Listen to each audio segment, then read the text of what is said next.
Hello, my friends, and welcome to the latest spin. I'm Mike Spinner, student athlete, World USA. Who else would it be on Monday evening, right? Maybe we'll get Tim to do one of these days, like Tuesday with Tim or something like that. I think we're ready for that, Tim. All right, I think people are sick of me still getting weekly feedback, but I think it's time people want to hear from you. So that's all I'm saying.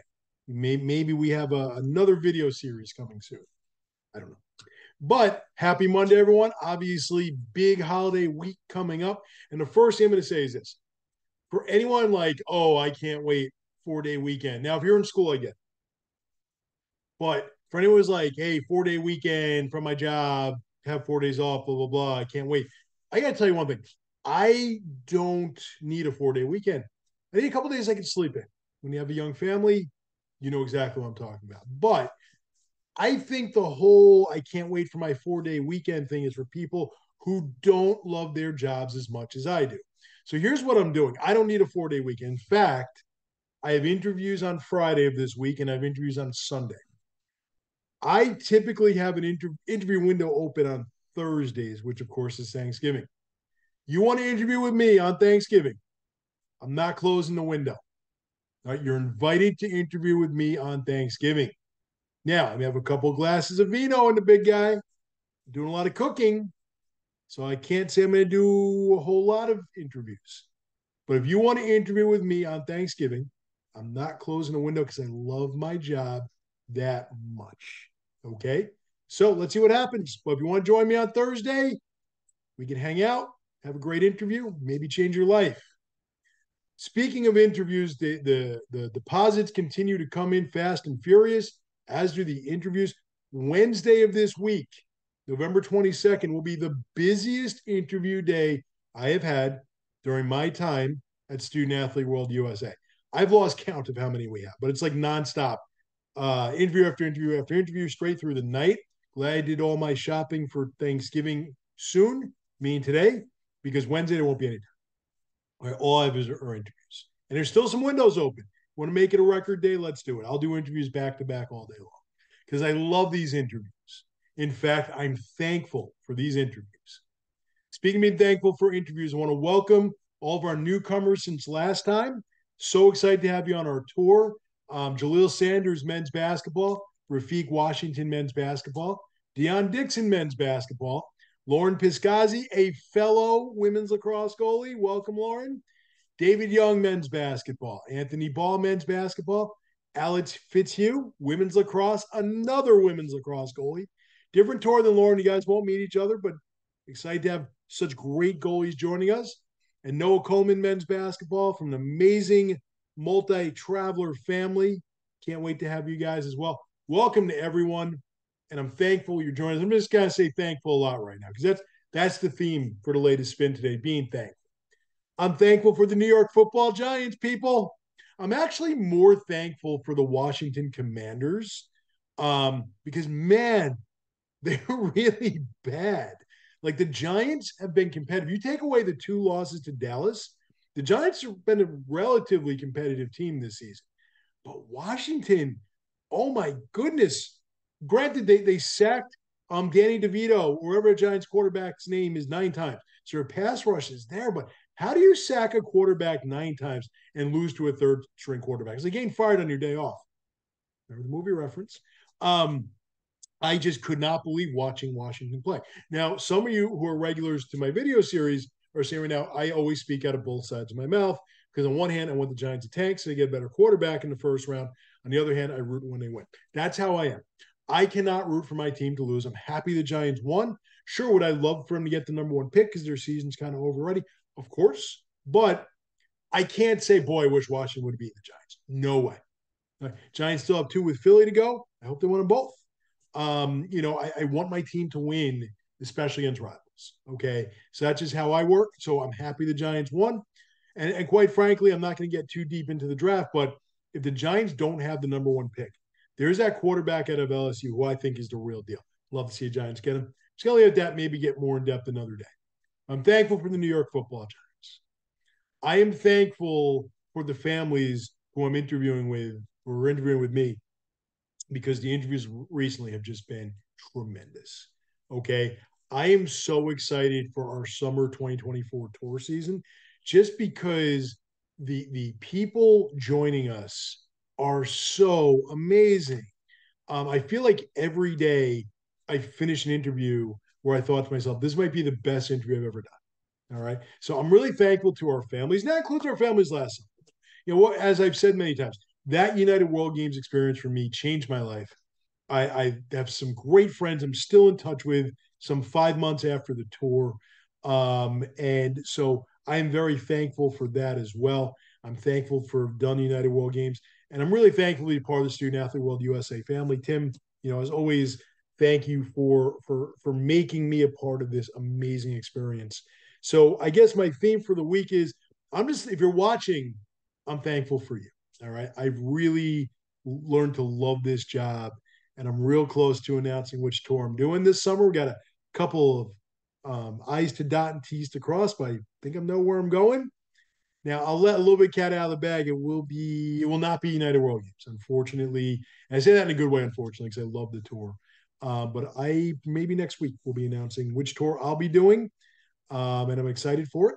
But I just am very thankful because now that I'm really comfortable in this job and I've been doing it a while, I love it. I love it more every day, every week. And I can't, if you're watching and you're going to interview me soon, I can't wait to see you. And I just hope all of you have a wonderful Thanksgiving. It's obviously a very stressful time in the world, but hopefully for one day we can all relax, watch some football, eat some food, enjoy our families. Me being an amateur chef, I'm real excited for Thursday. I'm still wanting to do interviews. I'm actually doing a lasagna. I have a little guy who doesn't like turkey too much, but he loves lasagna. So I'm going to actually bake my own bread and do garlic bread and maybe throw up some pictures. And that's one more kind of tour related thing. So, for any of you potentially moving to Austria, and I love Austria, I love going there for United. If you're going United World Games, like Austria is just amazing. One of Mozart's castles, I read about this today, is selling in Semmering, Austria, or Semmering, Austria. It's like a ski resort town. It was built in 1130. Mozart lived there for much of his life and died young. So, if I say much of his life, that's not a huge statement. Starting bid right now is 13 million. I mean, I couldn't afford it, but I'm just saying if you can, if you look online, look up the castle. It is awesome. All right, and it made me think of our tour because on United World Games, when we go to Salzburg, Austria, we visit. You have the opportunity to visit Mozart's home, not this castle home or the home he grew up in. But my thought is, if you're planning on buying the castle, which means you're adopting me as well, I'm just saying that much. You have a chance to visit. You live in Mozart's adult home, but visit his childhood home when we're in Salzburg. So I'm just saying, made me think United World Games tour when I read the article today. So if you're in the market for a castle, I guess that's a good one. I assume they can get Wi-Fi in a castle in Austria. I will not be buying it, though I would not object to spending more time in Austria because I love it there. So just a way to plug our United World Games tour and give you some information at the same time. So finally, 2 college sport thoughts. Okay. Number one, I think the biggest story in college sports this week is LSU women's basketball. Defending national champions, Angel Reese, who is just a fabulous player. Like I put my excitement watching Angel Reese play up there with any current college men's basketball player. She is must see TV. She's not with the team right now. There's a whole back and forth about attitude, and she'll be back soon. She needs to kind of just kind of reprioritize. And I think the story isn't Angel Reese. I think the story is LSU women's basketball coach Kim Mullarkey. Um, this is a coach really taking control of her team. And as a former college coach, not that I didn't ever control my team, I felt comfortable with how I ran my teams.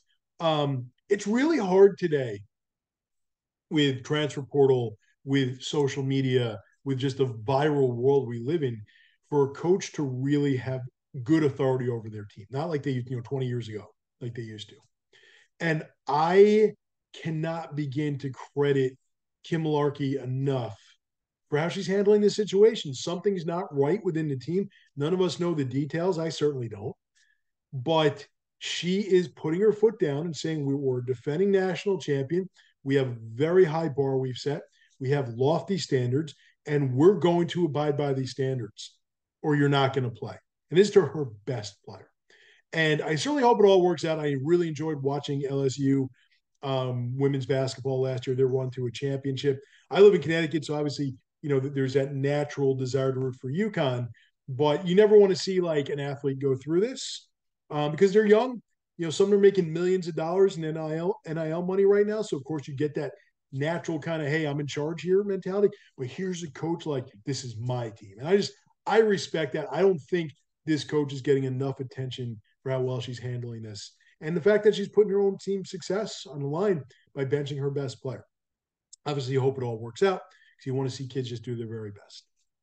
Second, non-tour sport thought, BCS. Right now, it is almost Thanksgiving, and there are 5 undefeated teams, the top 5 teams in the BCS. And, it had me thinking, now, they're not all going to finish that way. You still have Michigan, Ohio State. Alabama plays Georgia, I'm sure, for the SEC championship. And, there's a chance Alabama can beat Georgia, obviously. So not everyone is finishing undefeated. But if somehow you had 5 undefeated teams from 5 different conferences, there would be a real chance that an undefeated team would make the BCS. And I think that's a huge emerging story. Like right now, Alabama's number 8. I think Nick Saban has done the best coaching job of any coach outside of James Madison this season. It's been they lost to Texas, looked awful. Their offense couldn't play video game offense for most of the season. Now here they are, one loss team. Around Thanksgiving, it's been masterful what he's done. I personally think Alabama is the most dangerous team heading potentially into the BCS, and quite frankly, they may not make it. Even if they beat Georgia, there's a chance they won't make it. There's too many good teams out there this year. What if Michigan, Ohio State is a barn burner, 48 to 42 Hail Mary win? Are you going to tell us that one of those teams can't go? So it's going to be real interesting to see who qualifies for the BCS. I can tell you Wisconsin is not one of those teams. But it's going to be really interesting because there's that talk. Should they expand the BCS? Looking at this season, the answer is yes. You should expand it now. Don't wait till like 2028.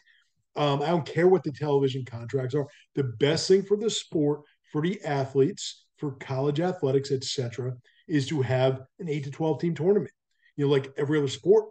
This Final Four format works when there are 4 clearly top tier teams. This year, I'll make the argument that there are 8 to 10 teams that are deserving of a shot at a national championship. And there's a real good chance an undefeated team is not going to play in the BCS. And I just hope that changes because I love college football. And like this year, I want to see Alabama. I want to see how they look in that format just because it's been such a roller coaster ride this year. Those are my non-tour thoughts for the week. Always love doing that. Happy Thanksgiving, everyone. And as always, only one way to change your life on our tours. Coolest experience you're ever going to have. StudentAthleteWorld.com. Complete an application. Interview with me. Pack your bags. Happy Thanksgiving, everyone. See everyone next week.